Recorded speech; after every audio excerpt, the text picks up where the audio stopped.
Alors merci beaucoup Nourit Aviv. C'est vrai que moi j'ai vu tous les films, je crois, de Nourit Aviv. J'en ai commenté beaucoup en tout cas. Et puis j'en ai commenté quelques-uns. Moi je trouve ça tout à fait remarquable.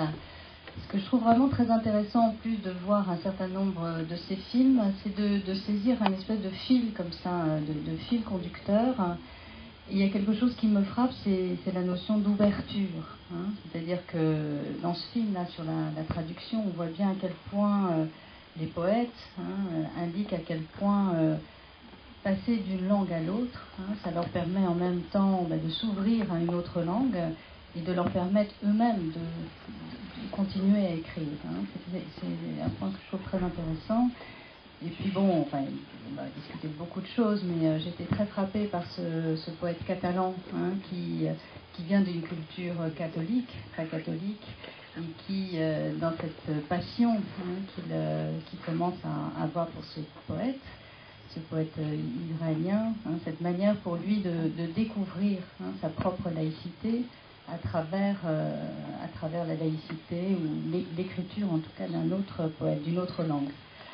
Donc ça, j'ai trouvé très intéressant. Et un autre point qui me frappe beaucoup dans les films de Nourit Aviv, c'est la question de l'image. C'est-à-dire cette manière de faire des plans assez fixes, comme vous avez remarqué, une espèce de continuité entre... de filmer un peu de la même manière des gens de cultures différentes, avec cette place de la fenêtre comme ouverture au monde. Et je trouve que ce procédé cinématographique, ce procédé d'image, nous fait entrer d'autant plus dans la langue de celui qui est en train de parler. C'est-à-dire, elle filme très très bien la nature, je trouve.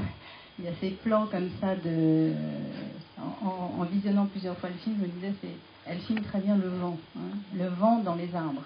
Quelque chose autour de cette nature qu'on perçoit à chaque fois différente en fonction des poètes qui sont interviewés, et je trouve vraiment ce procédé nous donne à penser sur la question dont il s'agit, à savoir d'une langue à l'autre, et en même temps l'ouverture au monde. Voilà, on en aura d'autres. Oui, merci Nourit de nous avoir invités. Nous, des psychanalystes, qu'est-ce qu'on fait là? Je vous ai demandé. Alors évidemment, qu'est-ce que voit Dieu par la fenêtre? Moi j'ai pensé qu'il voyait le mot Windows ou Apple maintenant, parce qu'on est complètement branché sur les ordinateurs. Il voit peut-être ça. Alors c'est vrai que la fenêtre, c'est formidable comme enjeu. D'ailleurs, le cadre cinéma, c'est une fenêtre qui nous montre le réel, au fond un réel que nous ne percevons pas, que l'artiste réalisateur nous fait percevoir.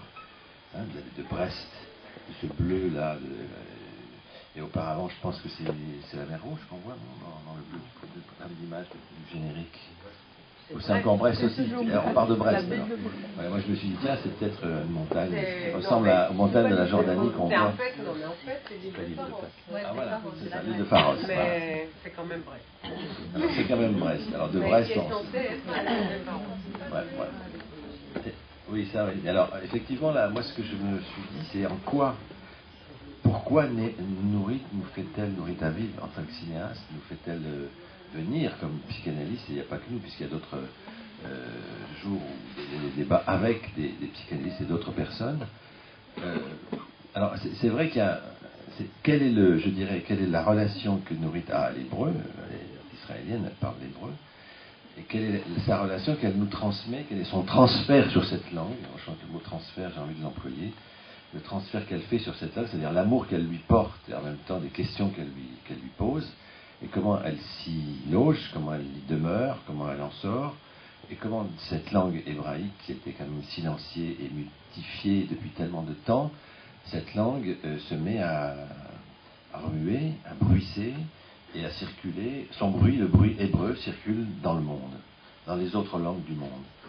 Et ça, c'est formidable. Je veux dire qu'il y a quelque chose d'exemplaire de cette renaissance d'une langue, pas morte, mais déshabitée, ou peu habitée, en tout cas habitée par des religieux. Les contraires, Il y a quand même la poésie de Moyen. Ah non, mais attends, c'est peu de monde. C'est peu de monde.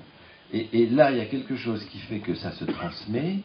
Alors, l'imprimerie, bien sûr, Gutenberg a fait sauter beaucoup de choses dans la mesure où ça a pu être imprimé, c'est cette langue-là, ce texte-là comme les autres, de telle sorte que ça a fait questionner les textes sacrés d'une façon de plus en plus laïque, et ça a fait sortir d'autres religions. Je pense que le protestantisme est né, par exemple, de l'existence de l'imprimerie. Et voilà que nous sommes maintenant, comme le dit le dernier des 10, il y a quand même les 10 paroles, moi j'ai entendu ça, il y a 10 personnes, il y a 10 paroles, peut-être que c'est juste, hein, j'imagine que... Enfin, toi tu pourrais être la 11e ou la première ou 0, je sais pas, il y a quelque chose de ces 10 personnes qui sont présentes là et qui font lien entre eux, entre elles, et ça se mélange, hein. Et toi On va l'appeler les 10 paroles. Les 10 paroles, oui, les 10 paroles, et que ça se transmet dans les textes différents. Alors aujourd'hui, avec la langue SMS, appelons-la comme ça, que transmet le Allah, je sais pas comment tu dis, qui est formidable, parce que bon, palestinien, israélien, il nous dit quelque chose qu'il fait, comme ce transfert aussi sur cette langue à partir de Enoch Levin, il fait un transfert gigantesque sur cette langue hébraïque, qui est quand même l'hébreu moderne, langue de l'occupation du soldat, du policier, dit-il, et aussi quelque chose d'un amour pour cette langue de la culture, langue de quelque chose qui ne peut pas être évité désormais. Et voilà qu'il est amené à dire des mots que les psychanalystes connaissent, et tu es la langue du père, etc. Et voilà. Hein. Bon, auparavant, il y a déjà eu quelque chose sur la mer qui est assez fantastique de citer Amichai, la main de Dieu, la main de la mer qui égorge le poulet du Shabbat. On est dans l'athéisme, la laïcité, formidablement. Bon, je crois qu'il y a là un enjeu que tu nous donnes à vivre avec toi, c'est ce parcours, ce transfert au sens transport, faire transporter cette langue à travers le monde et qu'elle revienne de temps en temps sur Jérusalem, Tel Aviv, qu'elle reparte. Et surtout, ce cadrage cinéma, c'est-à-dire cette construction du discours-image avec, comme le dit Vanina très bien, c'est-à-dire ces plans fixes qui pourraient apparaître comme un peu comme ça, en trop, ou je sais pas, ou trop. Ben non, parce que devant la violence et la passion de la langue que tu nous transmets, il faut cette fixité, cette répétition, je dirais, cette répétition qui fait qu'on voit d'abord la ville, d'où la parole jaillit, née, Malakoff pour Dvorski, c'est quand même formidable. Malakoff, qui connaît Malakoff dans le monde, à part quelques Parisiens, enfin non. Oui, voilà. Et puis, hein, oui. Malakoff. Oui, tout est hébraïque. Ivry, tout ça, ça veut dire ville hébraïque. Bon. Mais cela dit, d'où vient la parole? L'auteur, le traducteur, qui est un poète, c'est quand même vrai, c'est tous des poètes, ils écrivent des poèmes, ils se laissent questionner et adopter par l'hébreu, où ils se logent dedans, ils se logent pour pouvoir être là-dedans, quoi, de façon formidable, et ils nous en font savoir ce parcours, un combat, quoi, c'est un conflit. Comment arriver à avoir la paix avec cette langue, hein? Voilà. Et ça, c'est formidable, je dirais, là, tu nous fais parcourir quelque chose de... Voilà un peu ce que je voulais te dire pour commencer.